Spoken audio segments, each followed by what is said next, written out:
जय हिंद। आज सबको अपने YouTube चैनल पर स्वागत है। आज हम लोग देखेंगे विद्युत धारा के बारे में। तो विद्युत धारा एक ऐसा चैप्टर है जिससे एग्जाम में बहुत ज़्यादा क्वेश्चन पूछती है, तो इसलिए आज हम लोग विद्युत धारा को कंसेप्ट को अच्छी तरह से समझेंगे, ठीक है, ताकि एग्जाम में क्वेश्चन बन सके। तो चलिए देखते हैं विद्युत धारा। तो विद्युत धारा केकरा कहते हैं, विद्युत धारा की परिभाषा, ठीक है। तो इससे पहले हम लोग देख लेते हैं आवेश। क्या देखते हैं? आवेश। तो हमेशा याद रखिएगा कि आवेश की जो उत्पत्ति होती है, आवेश की जो उत्पत्ति होती है वो किससे होती है? घर्षण से। आवेश की उत्पत्ति हमेशा घर्षण से होती है, ठीक है, घर्षण से होती है। और आवेश जो होती है किसी भी वस्तु की भौतिक गुण होती है। जैसे आवेश क्या होता है, तो एक वस्तु ले लेते हैं, कोई भी वस्तु, तो उसको देखेंगे आराम से छूकर। भौतिक गुण का पहले बताते हैं। भौतिक गुण का मतलब होता है उसकी बाहरी गुण, ठीक है। जैसे हम दिखने में काले जैसे दिखते हैं, ठीक है, या कोई वस्तु काला दिखता है तो उसका भौतिक गुण है। वो कैसे दिखाता है? काला है तो उसका वो भौतिक गुण है। तो उसी तरह से वस्तुएं जो होती है, वस्तु का जो आवेश होता है वो भौतिक गुण होता है। जैसे ये मेरा पास मार्कर है, तो हम इस मार्कर को अगर छुए हैं तो ये ठंडी है। अगर किसी वस्तु से इसे हम रगड़ करते हैं, क्या करते हैं? रगड़ करना को घर्षण करते हैं। जब रगड़ करते हैं तो यह वस्तु गर्म हो जाती है। तो इससे हमको पता चलता है कि इस वस्तु के भौतिक गुण में परिवर्तन हुआ। इस वस्तु के भौतिक गुण में परिवर्तन हुआ। जो पहले ठंडा था तो ऋणावेश, जो गर्म हो गया तो धनावेश, ठीक है। तो हम लोग ये देखें कि आवेश की जो उत्पत्ति होती है किससे होती है? घर्षण करने से होती है। यानी कि जब आवेश को रगड़ करेंगे तो उससे घर्षण से आवेश की उत्पत्ति होती है। आवेश जो होती है किसी वस्तु की क्या होती है? भौतिक गुण होती है। आवेश जो होती है किसी वस्तु की भौतिक गुण होती है। इसके बाद हम लोग देखते हैं कि आवेश प्रायः मौलिक, आवेश जो होती है प्रायः मौलिक कण, इलेक्ट्रॉन और प्रोटॉन होते हैं। आवेश के जो प्रायः मौलिक कण होते हैं, यानी कि इसकी जो मौलिक कण होगा वो कौन कौन होगा? इलेक्ट्रॉन और प्रोटॉन होते हैं, ठीक है, इलेक्ट्रॉन और प्रोटॉन होती है। अगर किसी वस्तु को गर्म कर दिया तो उस पर प्रोटॉन का चार्ज, और वह ठंडी है तो इलेक्ट्रॉन का चार्ज, ठीक है। तो इस तरह से हम लोग देखते हैं। मतलब है कि जो होता है, हम लोग देखेंगे आगे। तो आवेश दो प्रकार के होते हैं। कितने प्रकार के आवेश होते हैं? दो प्रकार के। एक होते हैं धन आवेश और एक होते हैं ऋण आवेश। एक धन आवेश और दूसरा ऋण आवेश, ठीक है। तो धन आवेश जो होती है यह प्रोटॉन पर होती है। हम लोग देखेंगे कि किसी भी वस्तु को जो भौतिक मौलिक कण होता है वह तीन दिखते हैं। कौन कौन? प्रोटॉन, न्यूट्रॉन और इलेक्ट्रॉन। प्रोटॉन, न्यूट्रॉन और इलेक्ट्रॉन। प्रोटॉन, न्यूट्रॉन और इलेक्ट्रॉन क्या होते हैं? तो भौतिक किसी वस्तुएं के मौलिक कण होते हैं, मौलिक कण। तो प्रोटॉन पर प्लस का चार्ज, न्यूट्रॉन पर न तो प्लस होता है न तो माइनस होता है, अगर होगा तो दोनों, यानी कि यह उदासीन होता है। और इलेक्ट्रॉन क्या होता है? ऋणात्मक, यानी कि प्रोटॉन धनात्मक, इलेक्ट्रॉन ऋणात्मक, और न्यूट्रॉन जो होगा दोनों का दोनों होगा, यानी कि यह उदासीन होता है, ठीक है। इस पर प्लस भी होता है और माइनस भी होता है। यह तक समझ में आ गया। तो ये आवेश जो होते हैं दो प्रकार के, एक धन आवेश और एक ऋण आवेश, एक धन आवेश और एक ऋण आवेश। इसीलिए इसको कहा जाता है कि आवेश के जो मौलिक दो कण होते हैं वो कौन कौन होते हैं? प्रोटॉन और न्यूट्रॉन। प्रोटॉन और न्यूट्रॉन दो मौलिक कण होते हैं। तो प्रोटॉन पता चल गया क्यों होता है, क्योंकि प्रोटॉन हमेशा कैसा होता है? धनात्मक, और इलेक्ट्रॉन हमेशा कैसा होता है? ऋणात्मक। इलेक्ट्रॉन कैसा होता है? ऋणात्मक होता है। आगे बात समझ में, किन्हीं को दिक्कत तो नहीं होगा। अब इसके बाद हम लोग आगे देखते हैं कि आवेश जो होती है, आवेश, ये जो दो आवेश हुए प्लस और माइनस, तो विपरीत आवेश होंगे, यानी कि ये प्लस होगा और एक ले लेते हैं माइनस। विपरीत आवेश एक दूसरे को आकर्षित करती है। क्या करती है? आकर्षित करती है, एक दूसरे को आकर्षित करती है। और ये अगर समान आवेश होते हैं, चाहे वह प्लस हो या फिर माइनस हो, प्लस हो या फिर माइनस हो, ये जो दो समान आवेश होंगे एक दूसरे को विकर्षित करते हैं। क्या करेंगे? एक दूसरे को विकर्षित करते हैं। समान आवेश एक दूसरे को आकर्षित का मतलब होता है खींचना। क्या करना? खींचना। यानी कि समान आवेश जो होंगे वह एक दूसरे को विकर्षित करेंगे, और विपरीत जो आवेश होंगे एक दूसरे को आकर्षित करेंगे। विकर्षित का मतलब होता है दूर हटाना। कुछ कार्य करना होता है दूर हटाना। आए बात समझ में? यानी कि ये भी याद रख लेना है हम लोग को कि समान आवेश एक दूसरे को विकर्षित करते हैं, यानी कि दूर हटाते हैं, और विपरीत आवेश एक दूसरे को आकर्षित करते हैं, एक दूसरे को आकर्षित करते हैं। ठीक है, अब आवेश का एसआई मात्रक क्या होता है? आवेश का एसआई मात्रक कूलम होता है। आवेश का एसआई मात्रक कूलम होता है। तो ये आवेश जो थे कि कूलम जो थे, कूलम नामक वैज्ञानिक, ये अपने नाम पर ही आवेश का मात्रक रख दिए हैं। आवेश का मात्रक को जो होता है कूलम। कूलम कौन थे? एक वैज्ञानिक थे जो अपने नाम पर ही रख दिए थे। तो कूलम का कहना था, ठीक है, कि दो जो आवेश होते हैं, जैसे मान लेते हैं एक वस्तु है और एक ये वस्तु है, इसकी आवेश जो होती है Q1 और इसकी आवेश जो होती है वो क्या होता है? Q2 होती है। तो ये दोनों के बीच जो आकर्षण या प्रतिकर्षण का बल लगेगा, आकर्षण या प्रतिकर्षण का, हो सकता है ये दोनों के दोनों क्या होंगे? प्लस होंगे। तो जब दोनों आवेश प्लस होते हैं तो बीच में कौन सा बल लगेगा? विकर्षण का। अगर दोनों आवेश एक दूसरे के विपरीत होंगे, जैसे ये माइनस होगा और ये प्लस होगा, तो एक दूसरे के बीच में क्या लगेगा? बल। तो इस बल के फॉर्मूला को बताए थे, इस बल के बारे में फॉर्मूला बताए थे। ये बराबर जो होता है के जो होता है एक नियतांक होता है। ठीक है, ये जो दो आवेश दिखाई दे रहे हैं Q1 गुणे Q2, Q1 गुणे Q2, ये Q आवेश हो गया पहला और दूसरा हो गया Q2 आवेश। तो दोनों का गुणनफल और बटा में जितना दूरी होगा, तो दूरी देखिए कितना दिखाई दे रहा है? बहुत ज्यादा होता है। तो इसको दूरी को मान लेते हैं r, तो वैसे को लिखा जाता है ये बराबर, यानी कि आकर्षण या प्रतिकर्षण बल बराबर Q1 गुणे Q2 बटा में r का स्क्वायर। Q1 गुणे Q2 बटा में r का स्क्वायर, ये किसके बराबर होता है? ये बराबर, जहां लिखेंगे हम लोग, जहां ये बराबर क्या होता है? आकर्षण बल या प्रतिकर्षण बल, आकर्षण बल या प्रतिकर्षण बल, आकर्षण बल या प्रतिकर्षण बल। वो जो किया है के क्या होता है? नियतांक। के एक नियतांक होता है। नियतांक, नियतांक का मतलब होता है मान उसका हमेशा क्या होगा? नियत। के एक नियतांक होता है। और Q1 जो दिखाई दे रहा है Q1, ये क्या होती है? पहला आवेशित वस्तु, पहला आवेशित वस्तु, पहला आवेशित वस्तु। ठीक है, पहला आवेशित वस्तु। और Q2 क्या होता है? तो Q2 हो जाएगा दूसरा आवेशित वस्तु, दूसरा आवेशित वस्तु, दूसरा आवेशित वस्तु। ठीक है, और जब ये तीसरा को हम लोग देखते हैं R, तो R क्या होता है? तो दोनों आवेशों के बीच, दोनों आवेशों के बीच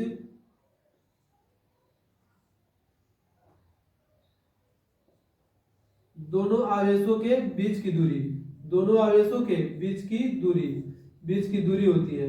आया बात समझ में? तो हम लोग फिर से देख लेते हैं कि जो दोनों वस्तु है, मान लेते हैं Q1 पहली वस्तु है, इसको हम ले लेते हैं A जो है वस्तु उसका नाम कुछ है Q1, और B जो वस्तु है उसका क्या है? Q2। ठीक है, तो ये दोनों के बीच जो आकर्षण बल लगेगा, तो आकर्षण बल कैसे लगेगा? क्योंकि Q1 पर माइनस है और Q2 पर प्लस है, तो विपरीत जब आवेश होते हैं, देखिए बताए विपरीत जो आवेश होते हैं उस पर कौन सी होती है? आकर्षण। आकर्षण यानी कि खिंचाव बल कार्य करता है। तो एक दूसरे को आपस में जो खिंचाव होंगे वह बल का मान क्या होगा? तो हम लोग देखेंगे कि Q1 जो आवेश दिया होता है Q1, और जो दूसरा क्या आवेश दिया है यानी कि Q2, तो Q1 गुणे Q2 और बटा में बीच में जो दूरी होगा उसका स्क्वायर। तो दूरी कितना है? r, तो r का क्या हो गया? स्क्वायर हो गया।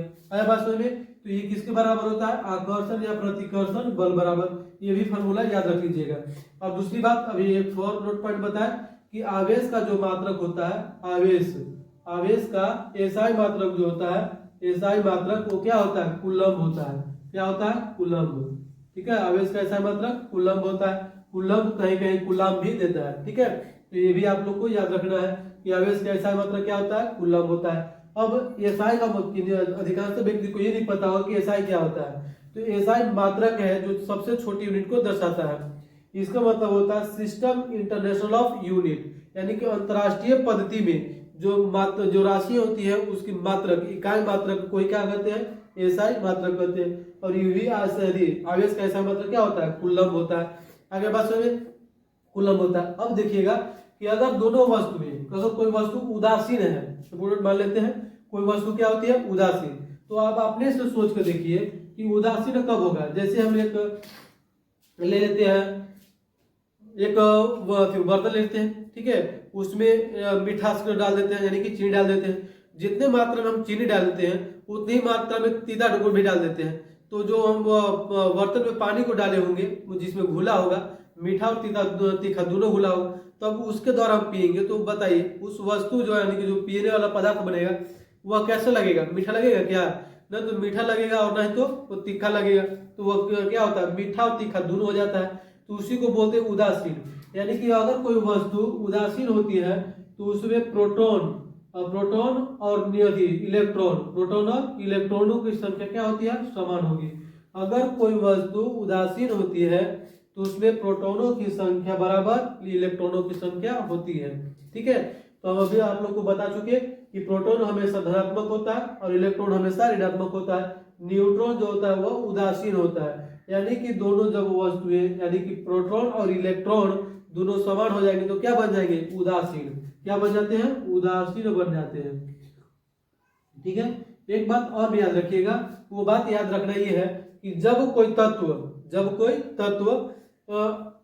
किसी पदार्थ में, सॉरी तत्व बोल रहे थे, किसी पदार्थ में, ठीक है, इलेक्ट्रॉनों का स्थानांतरण, किसका स्थानांतरण, इलेक्ट्रॉन के स्थानांतरण,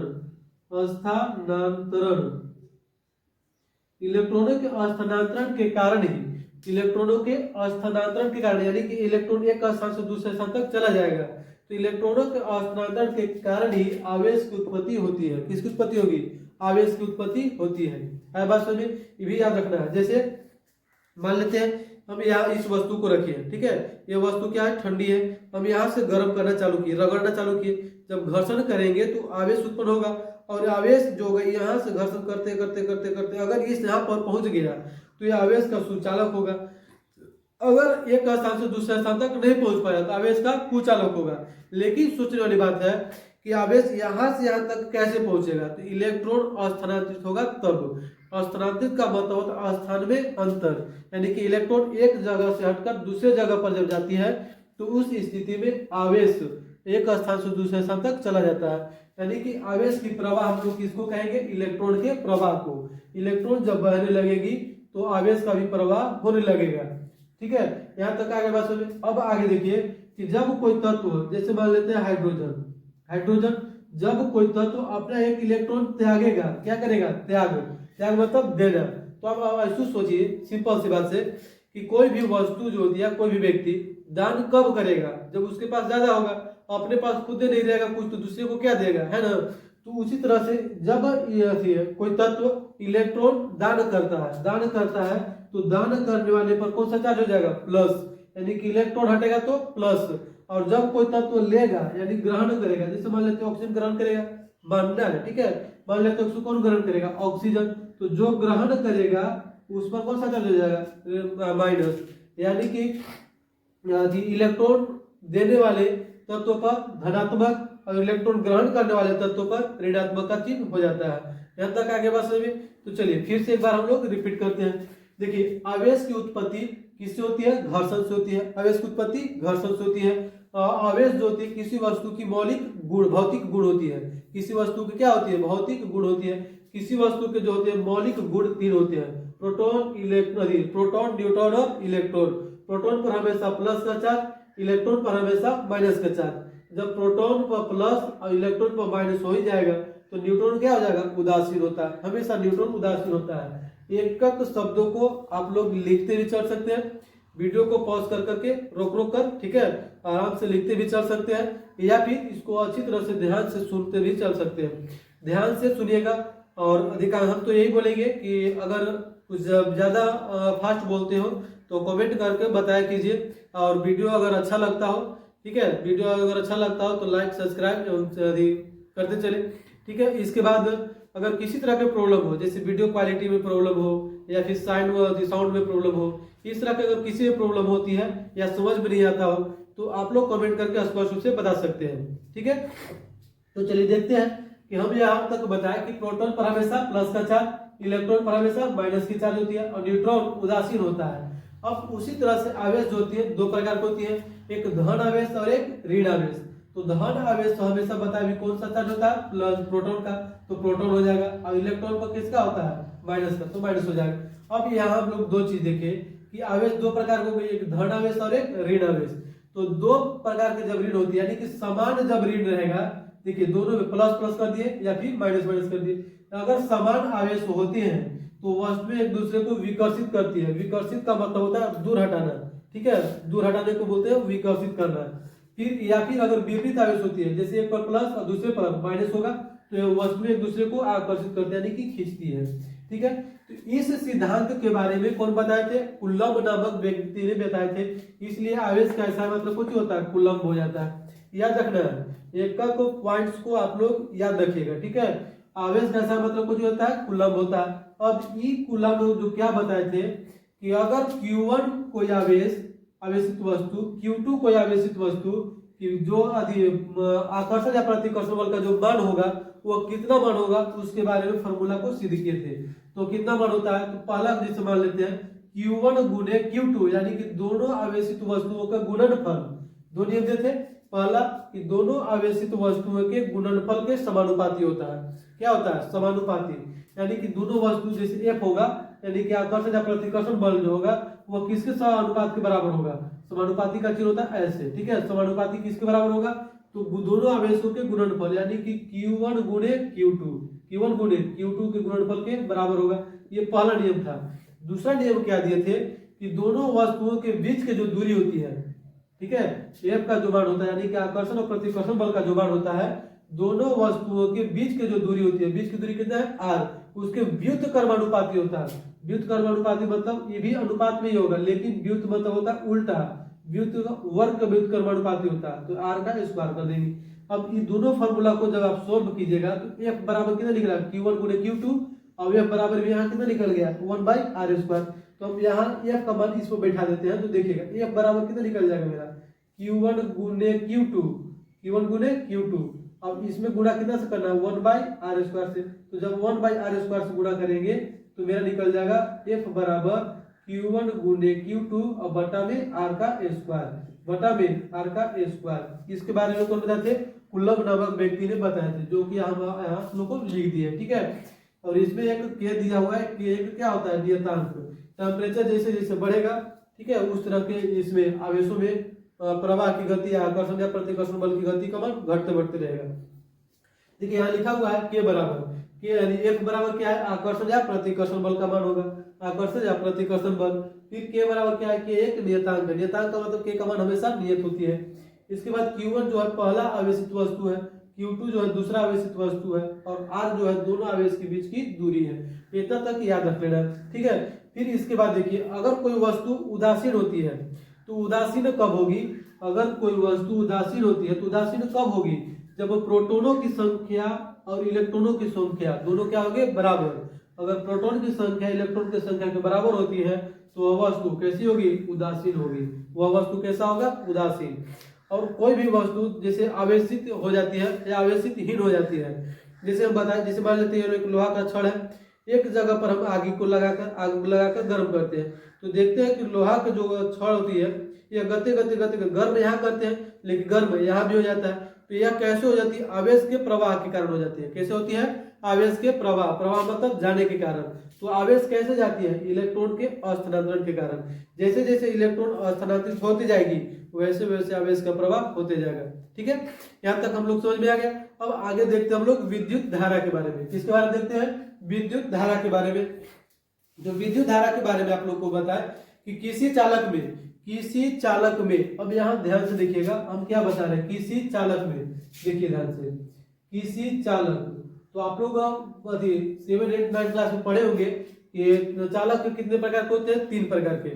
एक होता है सुचालक, एक होता है अर्धचालक, और एक होता है कुचालक। सुचालक का मतलब जिसमें इलेक्ट्रॉनों का प्रवाह तेजी से आसानी से हो जाती है, वो सुचालक होता है।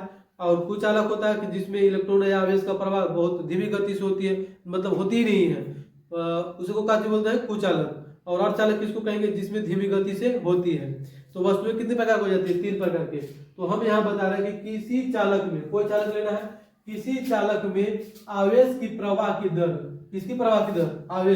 आवेश की दर तेजी से बढ़ रही है। ठीक है, आवेश की प्रवाह की दर को ही क्या कहते हैं? विद्युत धारा कहते हैं। क्या कहेंगे? विद्युत धारा। है बस में फिर से सुन लीजिएगा। विद्युत धारा तो आपसे पूछे कि विद्युत धारा किसे कहते हैं, तो आसानी से परिभाषा दीजिएगा कि किसी चालक में, ठीक है, किसी चालक में, चालक में परिपथ भी बोलते हैं, तो परिपथ भी कह सकते हैं। किसी चालक में प्रवाहित तो होने वाली आवेश की दर को, किसको?